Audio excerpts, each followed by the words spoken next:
જય બાલાજી. રાજકોટનું સુપ્રસિદ્ધ હનુમાનજી મંદિર તો શ્રી બાલાજી હનુમાનજી મંદિર છે.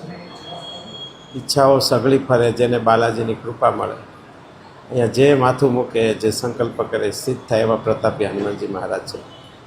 અમે સારા ભારત વર્ષમાં હનુમાન જયંતિનો ઉત્સવ બહુ ધામધૂમથી ઉજવાતો હોય છે. દર વર્ષની જેમ અહીંયા બાલાજી હનુમાનજી મંદિરે આખો દિવસ બહુ સરસ કાર્યક્રમોનું આયોજન કરવામાં આવ્યું છે. 108 કુંડી નિઃશુલ્ક યજ્ઞ છે હનુમાન ચાલીસાનો. બપોરે 12 વાગે ખૂબ ધામધૂમથી મહાનિરાજનમાં આરતી થશે હનુમાનજી મહારાજની. રાત્રે કથાનો પ્રસંગ ચાલે છે, એમાં હનુમાનજી મહારાજનો જન્મોત્સવ ખૂબ ધામધૂમથી ઉજવવામાં આવશે. આખો દિવસ બાલાજી સેવા સમિતિ તરફથી પ્રસાદની વ્યવસ્થા છે. રક્તદાન કેમ્પનું પણ આયોજન છે. તો આ બધા જ કાર્યક્રમો બાદ બધા ભાવિક ભક્તજનોને લાભ લેવા નમ્ર અનુરોધ છે.